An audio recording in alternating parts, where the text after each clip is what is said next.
Thank God for being here. Anyway, my topic today is Jesus is the answer. What is the question? Jesus is the answer. What is the question? Jesus is the answer. Most likely, we all have had questions in our life. Questions are valid, especially as we begin this Christian journey and beyond. Job asked questions, and God also asked Job questions.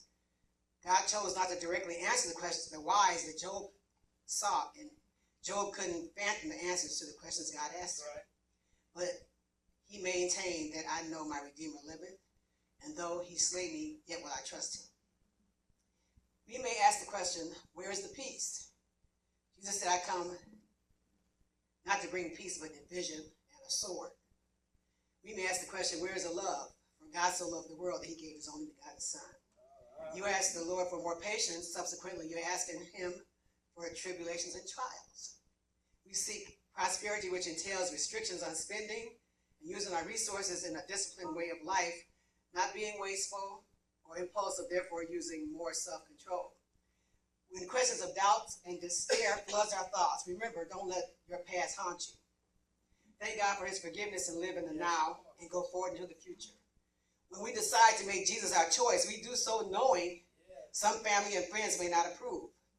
Right. But whether it's mother, father, sister, or brother, our goal is to be set apart, following holiness on a daily basis, and keeping God first and foremost in our lives. God will keep your mind in perfect peace if you keep it stayed on him. Isaiah 26:3. Our peace comes from trusting God's resources. God's standards do not change. His standards won't change because of personal opinions, customs, or traditions. Hebrews 13:8 says Jesus is the same today, yesterday, and forevermore. The question is, Lord, how long will I go through these situations? The answer is found in Romans 8:18, for I reckon that the sufferings of this present time are not worthy to be compared with the glory which shall be revealed in us. Malachi 3:8 asks, will a man rob God? We can try. However, I should read Haggai 1:6. Haggai 1:6. Yes. Ye have sown much and bring in little. Ye eat, but ye have not enough. Ye drink, but ye are not filled with drink. Ye clothe you, but there is no warmth. And he that earneth wages to put it into a bag with holes. Amen. Okay. So can a man rob God? Or will a man rob God? Well, we may try. Okay. Jesus asked over 300 questions. He was asked 183 questions. And he directly answered 3 or 4. Will you be called by my name? 2 Chronicles 7:14. If my people.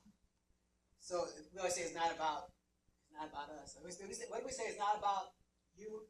Anyway, it's about us. Yeah. He said, if my people. Yeah. So he doesn't just want, even when Abraham, when he was going to destroy Sodom and Gomorrah, he wanted a people. He didn't just want, but he said, well, will you destroy it for one? And he got all the way down, from 10 all the way down to, he couldn't hardly find one person. 50 down to 10. Yeah, he couldn't hardly find anybody. But anyway, so he says, if my people, which are called by my name, would humble themselves and pray and seek my face and turn from their wicked ways, then will I hear from heaven, forgive their sins, and heal their land. But then look at the 13th verse. Could you read that verse from me? 13. 2 Chronicles 7. Right. Chronicles 7. 13. I got 21:22 here. Let me look at this. I got 21:22. I can change it. Okay. Well, okay. I can go look for it. Is it written up there? Which one?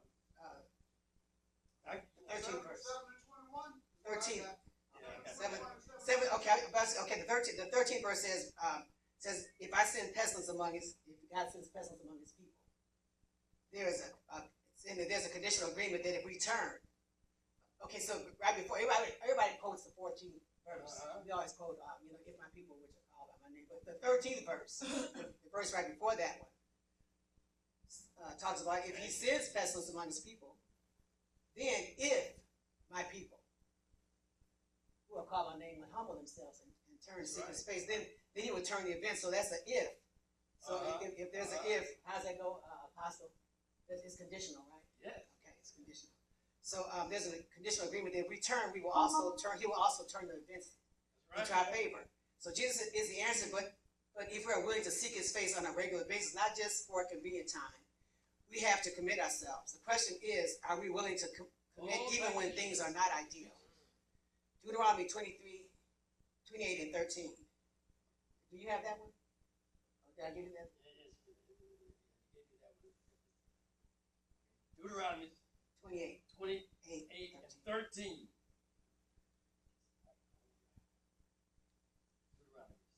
8 and 13. The Lord shall make thee the head and not the tail, and thou shalt be above only, and shall not be beneath. If that thou hearken unto the commandments of the Lord thy God, which I command thee this day to observe and to do them. Okay. And so like you say, it's an if. There's an if there. So it's conditional. It's if you obey. Yeah. Will you be patient enough, long enough, and expectantly waiting and occupied till he comes? So 2 Chronicles 7, 21 and 22. In my closing, you have that one. 2 Chronicles 7, 21, 22, right? Apostle, you do have that one, right? Oh, now you have to find my No, message. you didn't give it to me. I did. I had it already written out. Is it up there?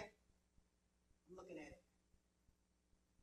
And this house, which is, Oh, you want 21, 22. I got that. I can read that. okay. Go back to the first one. All right. And this house, Yes. which is high, shall be an astonishment to everyone that pass by it, so that he shall say, why hath the Lord done this unto this land and unto this house? 22, and it shall be answered, because they forsook the Lord of their fathers, which brought them out of the land of Egypt, and laid hold on other gods, and worshipped them, and served them. Therefore hath he brought, all this evil upon them. All right. Okay, Beautiful. so in my closing, I repeat, Jesus is the answer. And what are the questions? Also, what are the questions? He is only the answer if we correctly answer the conditional Come on. questions. Come on.